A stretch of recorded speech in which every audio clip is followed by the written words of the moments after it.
Bonsoir à tous, j'espère que vous allez bien ce soir. Alors, on vous invite à adorer le Roi des Rois avec nous. Peu importe ce qui se passe dans votre vie cette semaine, on vous invite à vous arrêter et adorer le Roi des Rois. Peu importe les circonstances, on va célébrer ensemble. Amen.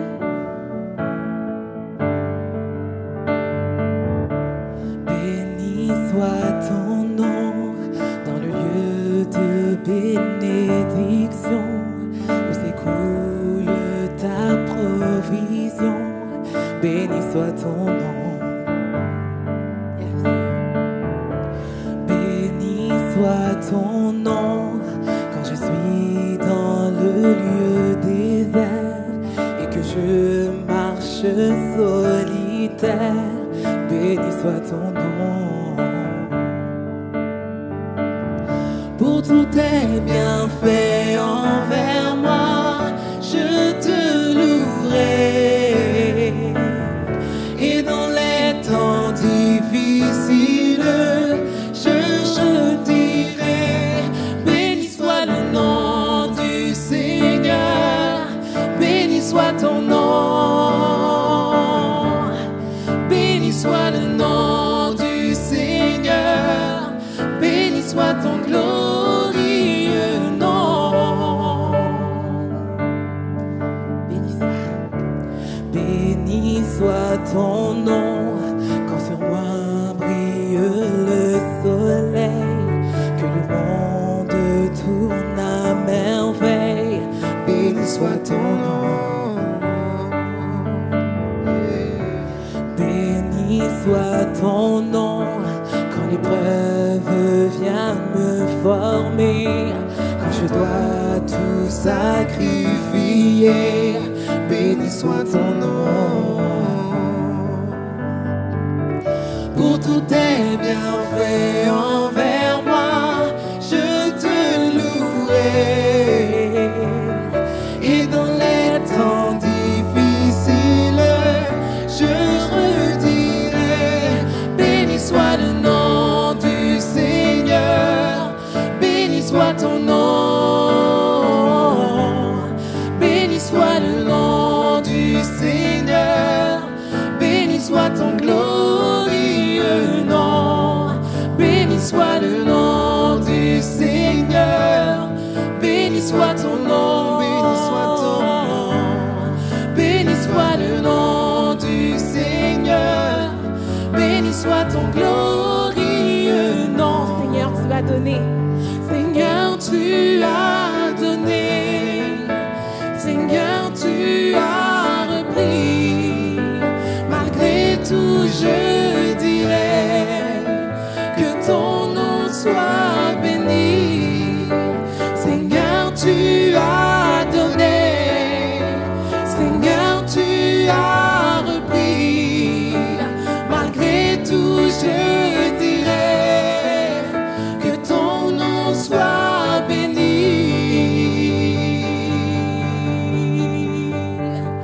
Béni soit le nom du Seigneur, béni soit ton nom. Béni soit le nom du Seigneur, béni soit ton glorieux nom. Béni soit le nom du Seigneur, béni soit ton nom. Béni soit le nom du Seigneur, béni soit ton glorieux nom. Seigneur, tu as donné. Seigneur, tu as repris. Malgré tout, je dirai que ton nom soit béni. Seigneur, tu as donné. Seigneur, tu as repris. Malgré tout, je dirai que ton nom soit béni. Alléluia, Seigneur, que ton nom soit béni. Comme David pouvait le dire dans la Bible, il ordonnait à son âme de bénir l'Éternel. Que ce soit dans les bonnes situations, les mauvaises situations. Seigneur, que mon âme puisse louer l'Éternel. Mon âme bénit l'Éternel, n'oublie aucun de tes bienfaits, Jésus. Alors Seigneur, reçois cette louange, Seigneur. Seigneur, quand je regarde ta sainteté, quand je contemple ta beauté, Seigneur, tout ce qui est autour de moi, Seigneur, n'a plus d'importance. Parce que je reste les yeux fixés sur toi, Jésus. Quand je regarde ta sainteté et quand je contemple ta beauté,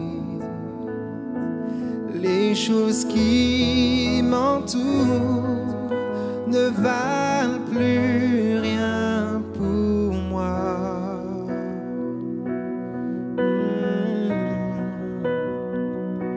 Je découvre la joie de chanter, de déposer ma vie à tes pieds. Il n'y a que toi qui importe pour moi. Oh, je veux t'adorer.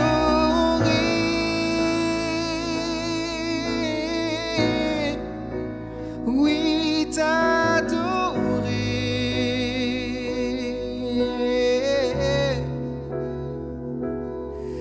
Ma raison de vie, c'est de t'adorer. Je veux t'adorer.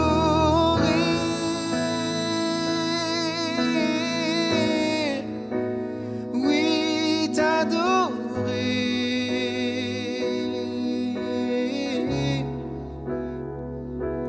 Car ma raison de vie, c'est de t'adorer. Déclare-le avec moi. Quand je regarde. Quand je regarde ta sainteté et quand je contemple ta beauté, les choses qui m'entourent, Les choses qui m'entourent ne valent plus rien pour pour moi, Seigneur. Oh, je découvre la joie de te chanter, de déposer ma vie à tes pieds. Il n'y a que toi. Il n'y a que toi qui importe pour moi. Oh, oui, je veux t'adorer.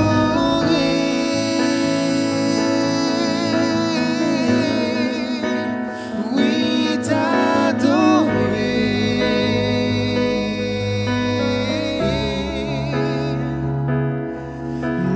raison de vie, c'est de t'adorer. Oh, je veux t'adorer.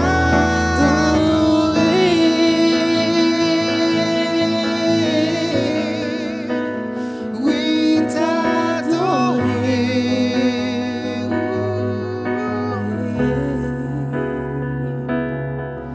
Ma raison de vie, c'est de t'adorer. Une dernière fois, je veux t'adorer. Je veux t'adorer.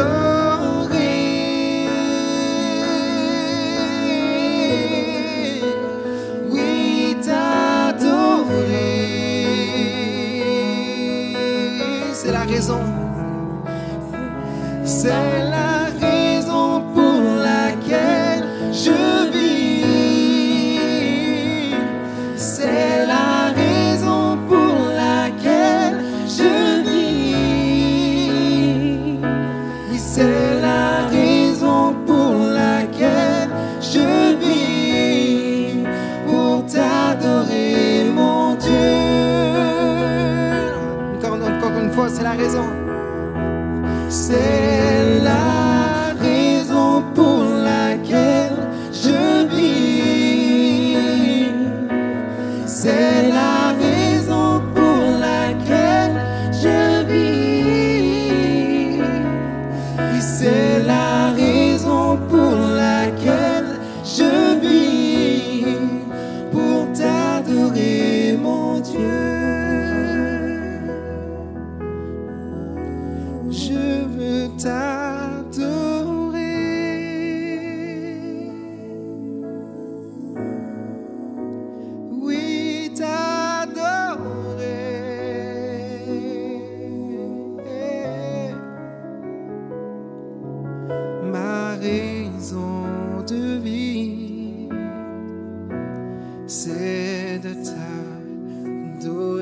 c'est de t'adorer.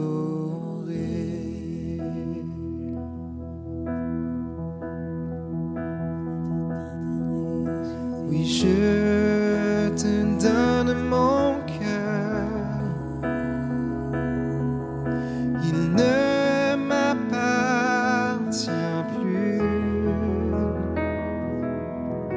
Ce que j'ai de meilleur, tout est pour toi, tout est pour toi, Jésus. Un parfum de valeur, oui, un parfum de valeur sur toi est répandu. C'est l'offrande de mon cœur. Je suis à toi, Jésus. Oui, prends mon cœur, prends mon âme, je te donne tout.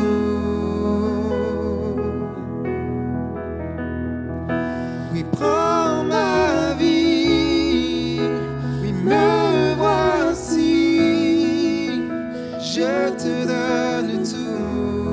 Mon cœur est à toi. Oui, mon cœur est à toi. Oui, tout à toi. Chantons ensemble, je te donne mon cœur. Je te donne mon cœur. Il ne m'appartient plus. Ce que j'ai de meilleur, ce que j'ai de meilleur, tout est pour toi, Seigneur. Tout est pour toi, Jésus, un parfum de valeur sur toi est répandu. Yes. Et c'est l'offrande de mon cœur. Je suis à toi, Jésus. Oui, prends mon cœur. Oui, prends mon âme. Je te donne tout. Prends ma vie, me voici. Oui, prends ma vie, me voici. Je te donne tout. Mon cœur est à toi. Mon cœur est à toi. Tout à toi. Mon cœur est à toi. Déclare-le. Mon cœur est à toi. Tout à toi. Seigneur, merci pour ce temps. Merci parce que tu parles à nos cœurs, Jésus. Et Seigneur, tu nous convaincs par ton esprit de te donner à toi, Seigneur. Seigneur, je te prie de bénir la prédication qui s'en vient, Seigneur. De bénir Pasteur Daniel Descaries, Seigneur. Merci pour le message que tu lui as mis sur son cœur et que ton nom soit béni. Amen.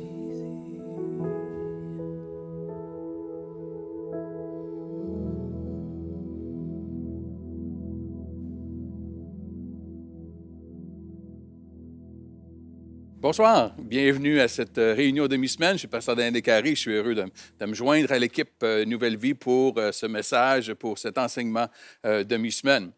Vous savez, en tant qu'humain, on n'aime pas se sentir impuissant. On n'aime pas ne pas avoir le contrôle dans nos situations. C'est ce qui rend la pandémie si difficile pour plusieurs d'entre nous, ce sentiment d'impuissance devant toutes les mesures qui sont mises en place, même le sentiment d'être contrôlé. On n'aime pas ce sentiment de se sentir impuissant. C'est ce qui fait que des fois, des gens vont s'accrocher à toutes sortes d'idées, de théories pour retrouver un sens de contrôle, de compréhension de la situation devant laquelle il y a beaucoup d'incompréhension et beaucoup d'impuissance. Mais c'est également aussi ce sentiment d'impuissance, d'être vulnérable, peut être aussi le fruit d'avoir été abusé, d'avoir eu une enfance difficile, où on a conclu que être impuissant, ne pas être en contrôle, c'est dangereux. D'être vulnérable, c'est dangereux, on peut se faire blesser.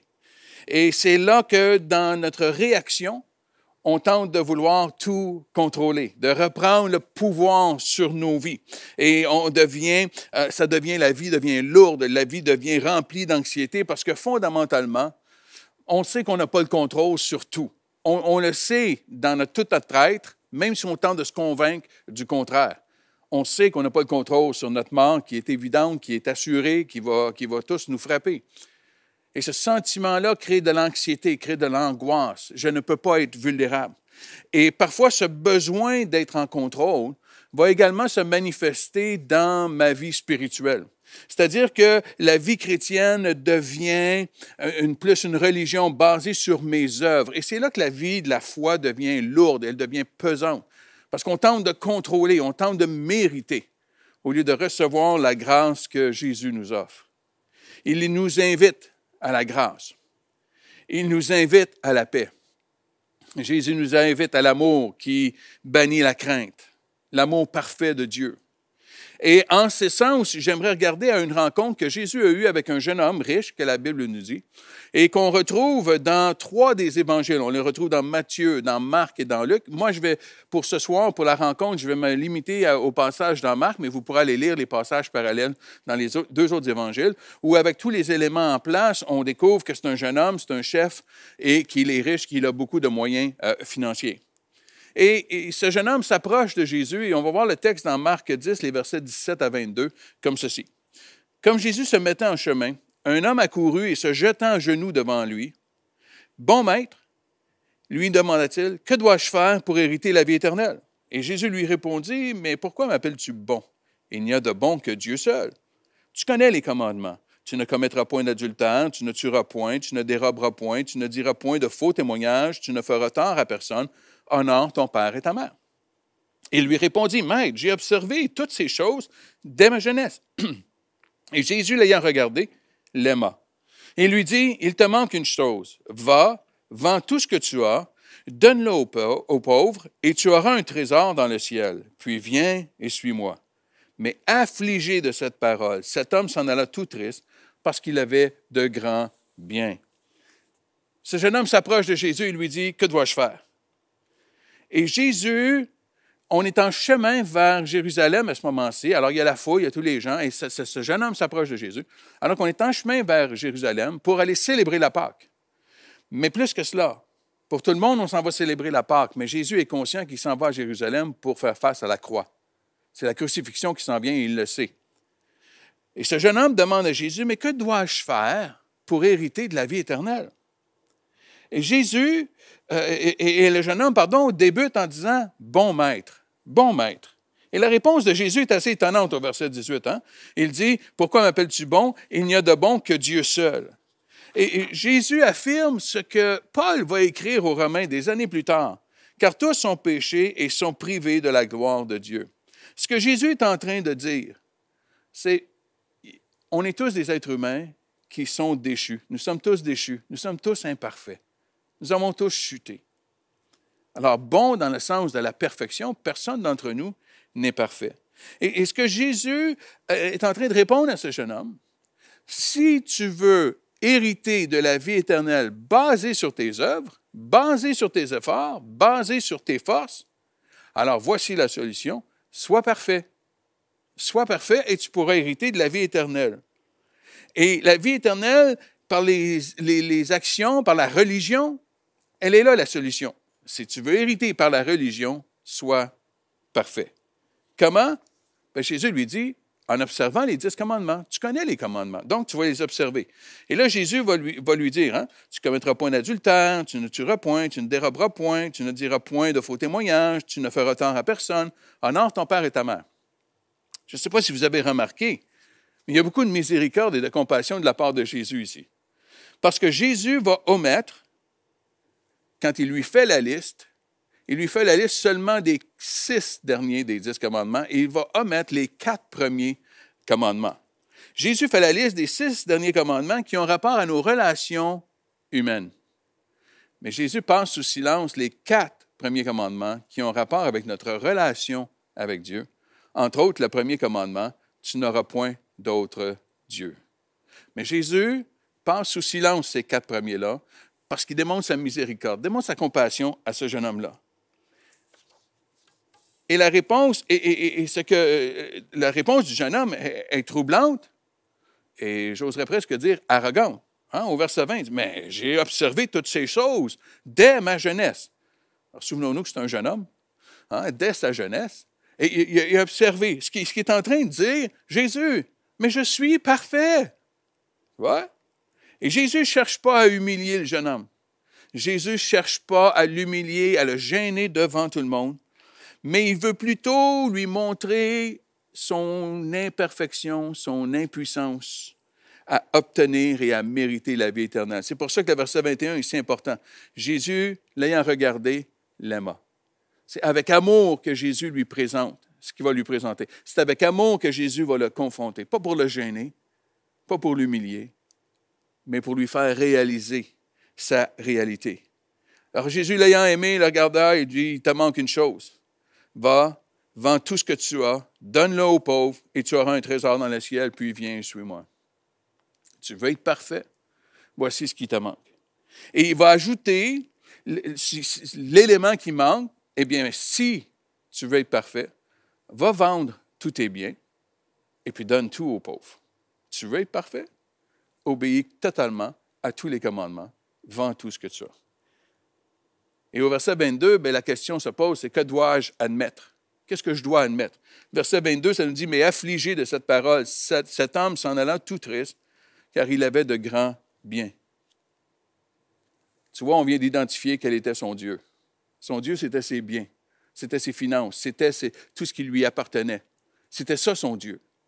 Vous savez, il n'y a rien de mal à posséder des choses, à posséder des biens. Le problème, c'est quand ces biens et ces choses nous possèdent. Mais des posséder, il n'y a rien de mal. Mais Jésus est en train de vouloir montrer à ce jeune homme, tu veux être parfait, tu veux que ça soit basé sur toutes tes œuvres, alors vends tout, va tout vendre.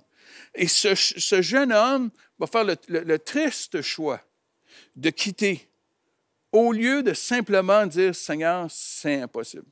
Seigneur, je ne peux pas y arriver. Seigneur, je suis impuissant. Au lieu d'admettre qu'il est impossible pour un humain d'être parfait et de mériter la vie éternelle par ses efforts, il quitte. Et il quitte, la parole de Dieu nous dit, affligé et triste. Affligé et triste. Tu vois, c'est ça le résultat de la religion. La religion produit un lourd poids, une tristesse dans notre être. Parce que je ne peux pas y arriver. Je ne peux pas obéir parfaitement à tous les commandements. Je suis impuissant devant mon salut et devant la vie éternelle. Je suis impuissant de tout accomplir à la perfection, tout ce que Dieu demande. De vivre dans le faire au lieu de vivre sous la grâce. De vivre dans le faire, ce que je dois faire, va causer cette lourdeur, cette anxiété, ce poids. Et il passe à côté de l'invitation de Jésus de le suivre. Suis-moi, viens marcher avec moi. D'obtenir la vie éternelle par l'œuvre de la croix. Suis-moi. T'imagines si ce jeune homme avait suivi Jésus? On est à la veille de la crucifixion. Il aurait été un des premiers à goûter à l'œuvre d'être racheté par Jésus à la croix.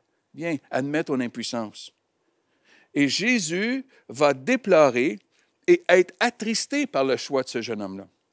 Et il va ajouter au verset 23 à 26 le texte suivant. Et Jésus, regardant autour de lui, dit à ses disciples qu'il sera difficile à ceux qui ont des richesses d'entrer dans le royaume de Dieu. Et les disciples furent étonnés de ce que Jésus parlait ainsi. Et reprenant, il leur dit, « Mes enfants, qu'il est difficile à ceux qui se confient dans les richesses d'entrer dans le royaume de Dieu.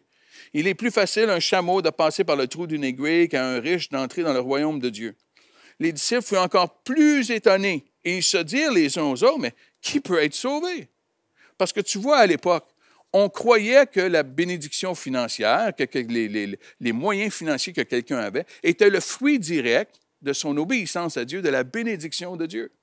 Donc, plus tu étais riche, plus tu étais béni de Dieu, plus tu étais pur devant Dieu. C'est pour ça que Dieu te bénissait. Donc, si tu étais un pauvre, si tu étais un mendiant, tu étais sous la malédiction de Dieu. C'est parce qu'il y avait du péché dans ta vie. Ça me faisait sourire lorsque je regardais cette idée de dire, si les riches ne peuvent pas être sauvés, qui peut l'être? Ils sont les plus bénis de notre société. Et ce qui me faisait sourire, c'est l'idée que parfois on a inversé cela, surtout au Québec, alors qu'on faisait le vœu de pauvreté. Il fallait être pauvre. Plus tu es pauvre, plus tu es béni. Plus tu étais obéissant à Dieu. Tu vois, la religion nous met devant le faire, dans les gestes que je fais. Qu'est-ce que je fais pour être parfait? Qu'est-ce que je fais pour être sauvé? Qu'est-ce que je fais pour montrer mon niveau de spiritualité?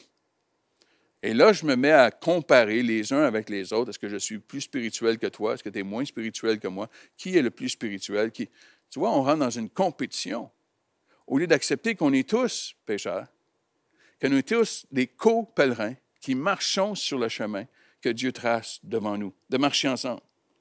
Et Jésus vient écraser cette théologie que parce qu'ils sont riches, parce ce qu'ils font, ils sont plus bénis que d'autres. Jésus vient écraser la religion. C'est ce qu'il est en train de faire. Il est en train d'écraser la religion. Ne vous fiez pas sur les œuvres. Ce n'est pas les œuvres qui vont déterminer ma spiritualité. Et Jésus vient l'écraser. C'est impossible à l'homme d'être parfait. C'est impossible à l'humain d'atteindre Dieu par ses propres forces. C'est pour cela que parce que l'homme ne pouvait pas aller atteindre Dieu, ne pouvait pas aller joindre Dieu, que Dieu est venu se joindre à nous en Jésus-Christ. Tu vois, parce que nous ne pouvions pas aller à Dieu, Dieu est venu vers nous. C'est impossible à l'homme, à l'humain, d'être parfait. C'est pour ça que Jésus termine en disant, et Jésus les regardait et dit, « Cela est impossible aux hommes, mais non à Dieu, car tout est possible à Dieu. » En d'autres mots, c'est impossible à l'homme d'hériter de la vie éternelle, mais c'est possible à Dieu de nous l'offrir. Je ne peux pas la mériter, mais je peux la recevoir. La question devient donc, mais que dois-je croire? Que dois-je croire? Je dois croire ce que Jésus avait dit dans Jean 3, le verset 16, verset qui est très connu. « Car Dieu a tant aimé le monde qu'il a donné son Fils unique, afin que quiconque croit en lui ne périsse point, mais qu'il ait la vie éternelle. » Qu'est-ce que je dois croire? Je dois croire que Dieu a envoyé Jésus comme son Fils, mourir à la croix. Croire en l'œuvre rédemptrice de Jésus à la croix. Voilà ce que je dois croire. Recevoir ce don gratuit. Admettre mon impuissance et mon incapacité à être parfait. Voilà ce que j'ai besoin de faire. D'admettre mon impuissance, d'admettre que je suis imparfait et d'admettre que je suis perdu. De sortir de cette lourdeur, de cette tristesse, de cette affliction, de vouloir être parfait, il faut que je le fasse, je dois me baser sur mes œuvres, je dois me baser sur le faire. Et entrer en relation avec Jésus et de le suivre et de marcher à ses côtés. Voilà la vie chrétienne. C'est un pèlerinage de marcher aux côtés de Jésus. Paul va l'écrire comme ceci, dans Éphésiens 2. « Car c'est par la grâce que vous êtes sauvés, par le moyen de la foi. Ça ne vient pas de vous, c'est le don de Dieu.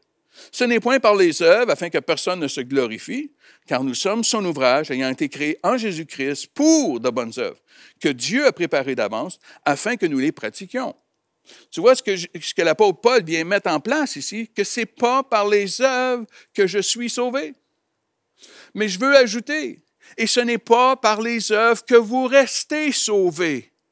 Bien de croyants, nous débutons la vie chrétienne dans cette admission, je suis impuissant, je ne peux rien faire pour être sauvé, je reçois ton don, je reçois ton salut par la foi, je reçois ta grâce, et ensuite on marche par les œuvres.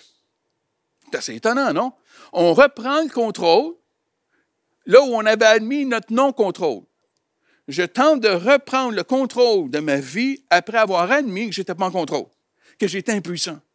La vie chrétienne, elle est basée non pas sur mes œuvres, mais basée sur ma foi en l'œuvre complète de Jésus-Christ.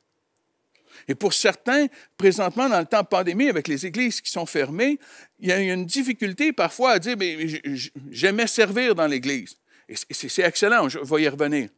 Mais est-ce que c'était ton service qui te donnait l'impression que tu étais sauvé? Est-ce que c'était tes œuvres qui te donnaient le sentiment que tu étais en bonne communion avec Jésus? Dans ce temps où il n'y a pas d'œuvres possibles, ou des œuvres très limitées, je t'invite à revenir à la base de notre relation avec Jésus. C'est par la foi, dans la grâce que Dieu nous a montrée. C'est par la foi que nous sommes sauvés. C'est par la foi dans la grâce de Dieu que nous sommes sauvés. Et les œuvres, dit Paul, les œuvres deviennent non pas la source de mon salut, mais le fruit de mon salut. Parce que je suis sauvé, il y a des fruits qui vont émerger. Comme Jésus avait enseigné, il était le cep, la vigne, il était la branche, et nous, on était le fruit, et qu'il y avait du fruit dans nos vies. C'est le fruit de ma relation qui va se manifester, et non pas le fruit pour être en relation qui se manifeste. Le fruit de l'amour de Dieu dans ma vie va se manifester. Et dans l'amour, il n'y a pas de lourdeur. Il y a une assurance. L'amour, nous dit la Bible, l'amour couvre une multitude de péchés. Je n'ai pas à vivre cette lourdeur, cette affliction. Je sais que je suis aimé. Et parce que je suis aimé, je n'ai pas le fardeau, je n'ai pas la lourdeur. Il y a quelque chose qui va se dégager de moi. Il y a quelque chose qui va se manifester dans ma vie et qui va se transmettre autour de moi. Il y a une œuvre de transformation. Vous savez, plus on marche avec des gens, plus on est influencé par des gens.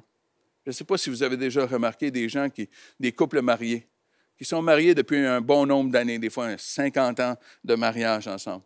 Je ne sais pas si vous avez remarqué, mais parfois on a l'impression qu'ils se ressemblent, que physiquement, ces gens-là se ressemblent. On les voit parce que ça fait tellement longtemps qu'ils sont ensemble, il y a une synchronicité qui prend place. Il y a quelque chose qui prend place, qui fait en sorte qu'ils se ressemblent. Voilà à quoi nous sommes supposés être, de marcher avec Jésus à tel point que nous ressemblons à Jésus, parce que nous marchons à ses côtés, nous marchons avec lui.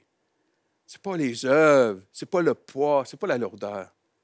C'est de marcher avec lui, son influence sur nos vies, son influence sur nos cœurs, son amour qu'il a pour nous, qu'on est prêt à faire toutes sortes de choses en réponse à son amour. Toute notre vie, que ce soit notre louange, nos services, notre adoration, n'est pas la source, mais le fruit de cette relation que nous avons avec Jésus. Tout est en réponse à « Il m'a aimé le premier ». En retour, je veux l'aimer. En retour, je veux pratiquer les œuvres qu'il a préparées pour moi parce que je l'aime. Parce qu'il m'a tant aimé que je l'aime en retour. Tu vois, il n'y a plus d'affliction. Il n'y a plus de tristesse. Ce n'est pas lourd. C'est une relation d'amour. Et il y a un fruit qui se manifeste de cette relation-là. Je t'invite aujourd'hui à réfléchir, à ne pas faire comme ce jeune homme. Reçois ce que Jésus t'offre ce soir. Reçois l'offre que Jésus d'avoir une relation et un pèlerinage avec lui. Commence là où tu es. Peut-être que tu n'as pas beaucoup de foi. Peut-être que tu as écouté, tu es en ligne et tu écoutes, et puis peut-être tu es tombé par hasard ou tu penses que c'est un hasard que tu es tombé sur cet enseignement. Il n'y a pas d'hasard avec Dieu. Et tu dis, oui, mais je n'ai pas beaucoup la foi, je ne comprends pas toutes ces choses-là. C'est correct. Ce que Jésus te demande ce soir, ce n'est pas la foi, c'est l'ouverture. Simplement l'ouverture. La Bible nous dit que Jésus se tient à la porte de nos cœurs et il frappe. Et si on ouvre, il va rentrer et il va venir souper avec nous, nous dit la Bible. Et à l'époque, tu comprends que c'est un temps un peu comme on fait ici, quand on avait le droit, de pouvoir avoir des temps de fraternité, les jeunes chez les autres, de pouvoir s'asseoir ensemble, d'apprendre à se connaître. C'est ce que Jésus t'offre. Jésus t'a dit, juste une ouverture. Juste une ouverture. Là où tu es, commence là, laisse-moi entrer dans ta vie. Tu sais, ça fait des années que je marche avec Jésus. Ma foi est à un niveau différent de ce que ma foi était lorsque j'ai commencé. Tu vois, mon ouverture ressemblait à ceci. Un soir, seul, dans un petit appartement, j'ai simplement fait la prière suivante. Si tu existes, viens faire quelque chose dans ma vie. Tu vois? Ce n'est pas une grande prière de foi, là, ce que je t'exprime. Ce n'est même pas une grande prière théologiquement correcte. Hein? Je ne l'ai pas fait dans le nom de Jésus. Je n'ai même pas dit Amen. J'ai juste dit, si tu je te donne une ouverture. Là. Si tu existes, là, peux-tu venir faire quelque chose dans ma vie? Et peut-être que c'est là que tu es ce soir. Juste cette ouverture-là. Juste dire, Jésus, j'entends parler de toi, là. Hein? Si tu existes, juste cette petite ouverture, viens faire quelque chose dans ma vie. Et Jésus va t'aider avec ta foi. Il y a eu un homme qui est venu auprès de Jésus et son fils était malade. Il a demandé à Jésus de guérir son fils. Et Jésus a regardé l'homme, il a regardé le papa et il a dit, est-ce que tu as la foi? Et le papa a dit, oui, j'ai la foi, mais aide mon incrédulité. En d'autres mots, oui, j'ai la foi, mais aide-moi, et je pense qu'il m'en faudrait plus. Jésus nous offre encore. Et Jésus a guéri l'enfant de cet homme-là. J'ai besoin de venir à lui et dire, Jésus, j'ai besoin de plus de foi. Pourrais-tu m'aider? Juste l'ouverture.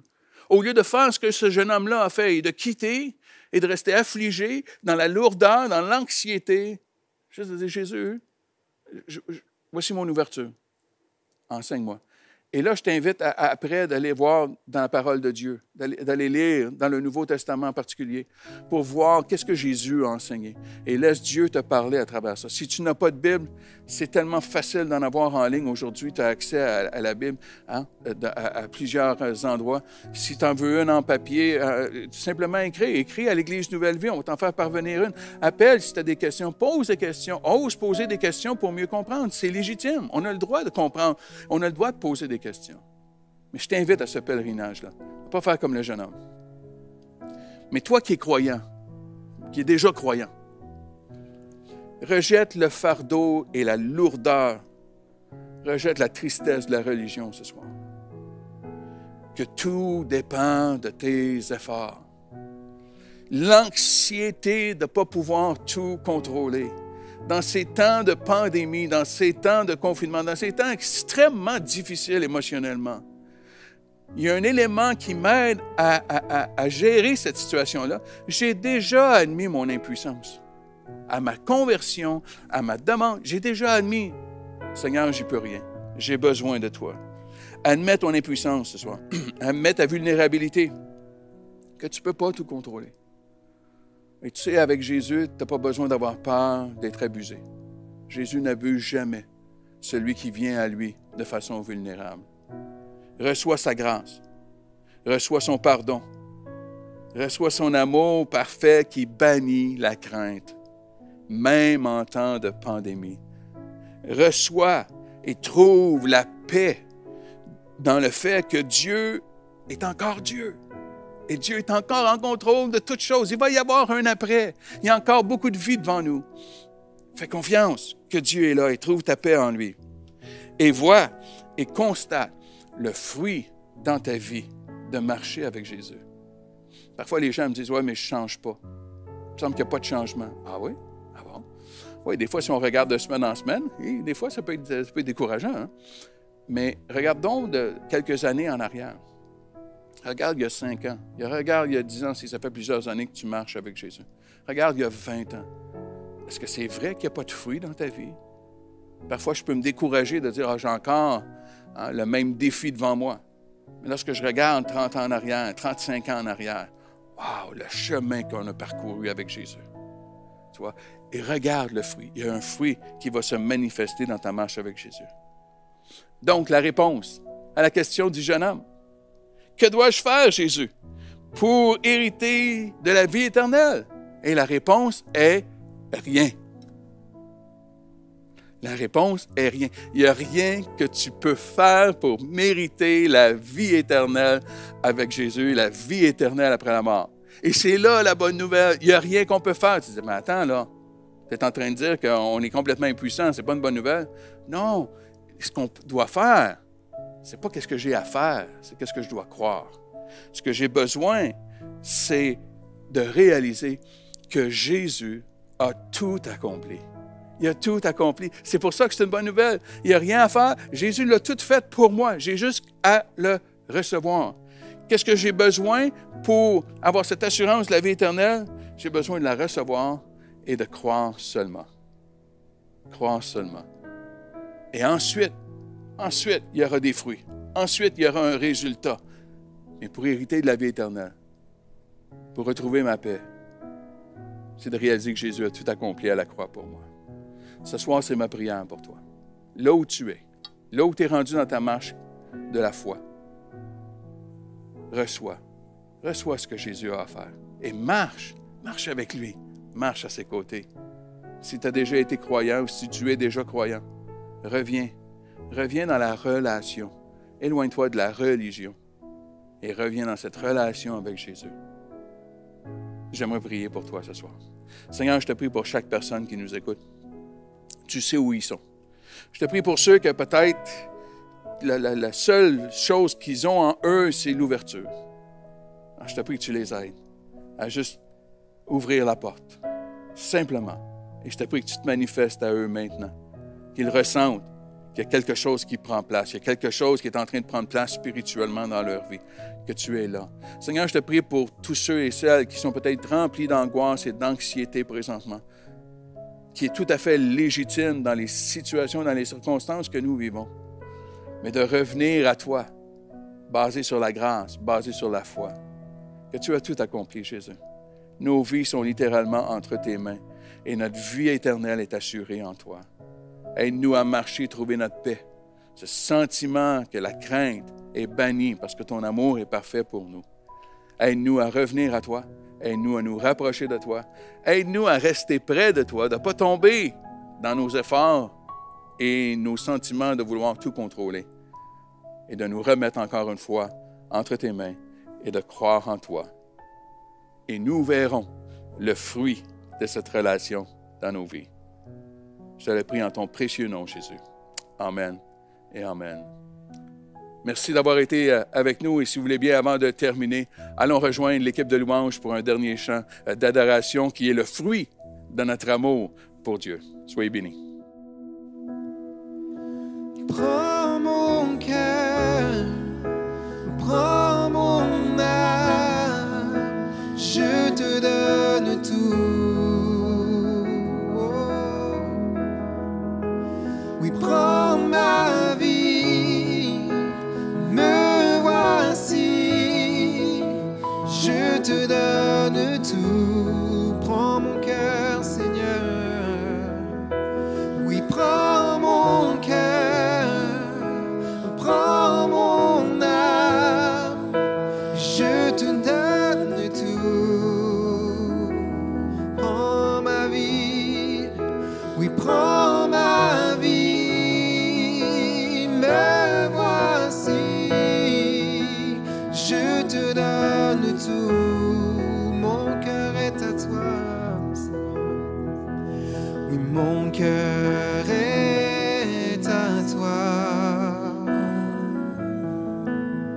Tout à toi. Oh, mon cœur est à toi.